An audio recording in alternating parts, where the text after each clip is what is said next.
Hello बच्चों। आज है 24 दिसंबर और आज हम करेंगे कक्षा 9वीं की सामाजिक विज्ञान की वर्कशीट नंबर 51 और इसमें हमारा विषय रहेगा यूरोप में समाजवाद एवं रूसी क्रांति। तो चलिए बच्चों, आइए स्टार्ट करते हैं। यूरोप में समाजवाद एवं रूसी क्रांति। प्रथम विश्व युद्ध का रूस पर गहरा प्रभाव पड़ा। जर्मनी और ऑस्ट्रिया में रूसी सेना बुरी तरह हार गई। 1914 से 1917 के बीच के युद्ध ने उद्योगों और खेती को भी बुरी तरह प्रभावित किया। मजदूरों की कमी थी। अनाज की बड़ी आपूर्ति सेना को खिलाने के लिए भेजी जाती थी। नगरों के लोगों के लिए रोटी और आटा दुर्लभ हो गया।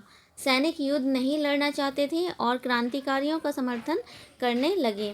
अब बच्चों, अगर कहीं पे भी आप देखेंगे युद्ध होगा तो वहाँ पे हमेशा हानि ही होगी, ठीक है। तो यहाँ पे जो प्रथम विश्व युद्ध चल रहा था तो उसमें जर्मनी और ऑस्ट्रिया में क्या थी, जो रूसी सेना थी वो बुरी तरह से हार गई थी। जो रूस की सेना थी वो बुरी तरह से हार गई थी।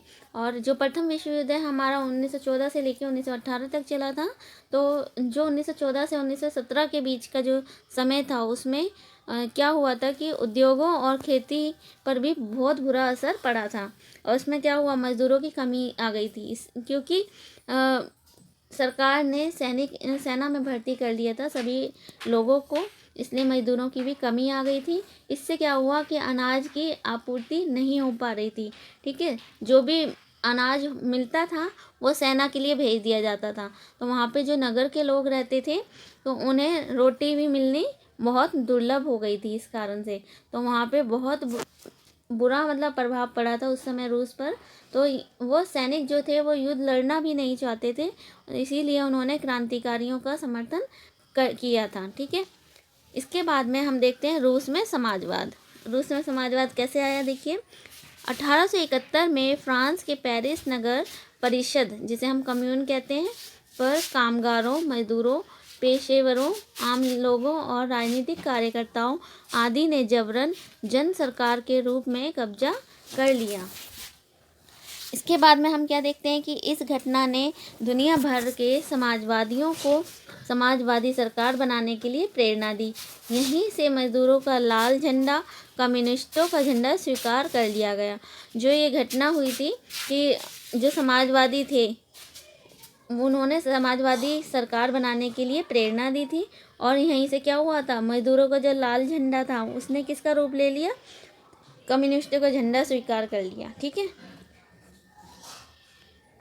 इसके बाद में देखिए 1905 की क्रांति के द्वारा जार की ड्यूमा बनाने की सहमति से राजनीतिक अधिकारों जैसे वोट के अधिकार से रूसी जनता का परिचय हुआ।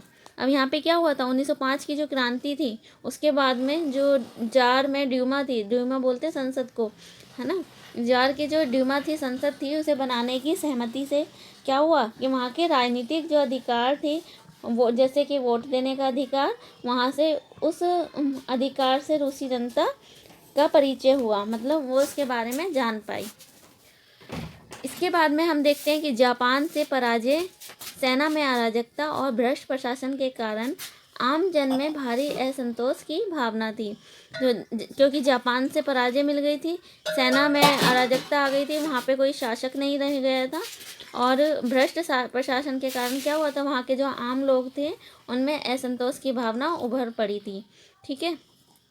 फिर हम देखते हैं कि 1905 की असफल क्रांति के बाद बनी ड्यूमा से सरकार के बीच खींचतान और विवाद होता चला गया। इससे ड्यूमा और सरकार दोनों कमज़ोर हो गए। जो 1905 की जो क्रांति थी वो असफल होने के बाद में जो वहाँ की रूस की ड्यूमा थी, ड्यूमा संसद से सरकार के बीच में क्या हुआ, खींचतान और विवाद होता रहा, जिससे ड्यूमा, वहाँ की जो ड्यूमा थी और सरकार दोनों ही कमज़ोर हो गए।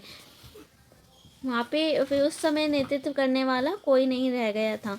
इसके बाद हम क्या देखते हैं कि 1912 में चौथी ड्यूमा के समय में विश्व युद्ध में रूस शामिल हुआ। जब उस समय जो ड्यूमा थी, संसद चल रही थी, वो चौथी थी 1912 में, उस समय प्रथम विश्व युद्ध में रूस शामिल हो गया था। जहां रूस की असफलता से धीरे धीरे सेना पर भी इनका नियंत्रण कम हो गया। और जब रूस उसमें शामिल हो गया था विश्व युद्ध में, तो रूस की असफलता, जो रूस की सेना हार गई थी, उसके बाद में जो सेना थी उस पर भी इनका नियंत्रण कम हो गया था।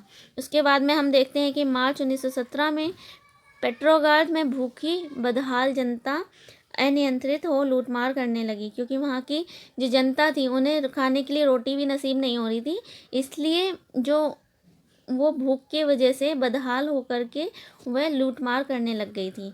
ठीक है, इसके बाद में हम देखते हैं कि सेना ने अनियंत्रित भीड़ पर गोली चलाने से इनकार कर दिया। जब लोग लूट मार करने लग गए थे भीड़ भाड़ में, सेना ने भी उन पर गोली चलाने से मना कर दिया था। ऐसे माहौल में समाजवादी कामगार पार्टी के बोल्शेविकों ने सत्ता पर कब्जा कर लिया। जब इस तरह के हालात रूस में बन रहे थे, तो ऐसे में क्या हुआ, बोल्शेविक हमने पढ़ा था बहुमत वाले लोग, उन्होंने सत्ता पर कब्जा कर लिया। इसके बाद में हम देखते हैं मॉन्सेविक, मतलब जो अल्पमत वाले लोग थे, वो धीरे धीरे राजनीतिक सुधारों और संसदीय चुनावों में भाग लेने के पक्षधर थे। एक तरफ तो बोल्शेविकों ने सत्ता पर कब्जा कर लिया, और दूसरी तरफ हम देखते हैं कि राजनीतिक सुधारों और संसदीय चुनाव में भाग लेने के पक्षधर में अल्पमत भी खड़े हो गए थे। ठीक है, फिर इसके बाद हम देखते हैं कि हड़तालें, विरोध प्रदर्शन और सेना के विद्रोह के बीच जार ने 2 मार्च 1917 को शासन त्याग दिया। जो वहाँ का राजा था रूस का, जार निकोलस, उसने इस तरह से जो हड़तालें, विरोध प्रदर्शन आदि हो रहे थे, इसके बीच में ही 2 मार्च 1917 को अपना शासन का त्याग कर दिया था। इसके बाद में हम देखते हैं कि रूस का भविष्य सार्वभौमिक वयस्क मताधिकार द्वारा चुनी जाने वाली संविधान सभा तय करने वाली थी। इसके इन सब घटनाओं के बाद में जो हम ये देखते हैं कि रूस का जो भविष्य था कि क्या होगा, वो सार्वभौमिक वयस्क मताधिकार, मतलब जितने भी व्यक्ति 18 वर्ष की आयु कंप्लीट कर चुके हैं उन्हें मत देने का अधिकार होगा, इस तरह की संविधान सभा तय करने में लग गए थे। ठीक है, फिर इसके बाद में हम देखते हैं कि पेट्रोग्राड ने फरवरी क्रांति का नेतृत्व किया, जिसने राजशाही का अंत कर दिया। लास्ट में क्या हुआ, जो पेट्रोग्राड था उसने फरवरी क्रांति का नेतृत्व किया था, और उसमें उस समय में क्या हुआ, राजशाही जो जार निकोलस का शासन था वो पूरी तरह से समाप्त हो गया। ठीक है, इसके बाद में हम देखते हैं, क्वेश्चन पर आते हैं। फर्स्ट क्वेश्चन है हमारा, प्रथम विश्व युद्ध ने रूस में फरवरी क्रांति को किस प्रकार प्रभावित किया। तो ये सब आप लिख लेंगे इसमें से। सेकंड क्वेश्चन है, आप रूस में सेना पर से ड्यूमा का नियंत्रण खत्म क्यों हो गया था। नेक्स्ट क्वेश्चन है फिर हमारा, रूस की फरवरी क्रांति का तत्काल परिणाम क्या हुआ था। ये तीनों क्वेश्चंस आपके इसी में दे रखे हैं। तो आई होप कि आपको ये वीडियो पसंद आई होगी। अगर पसंद आई है तो आप हमारे चैनल को लाइक और शेयर भी कीजिए, और आपका वीडियो देखने के लिए धन्यवाद।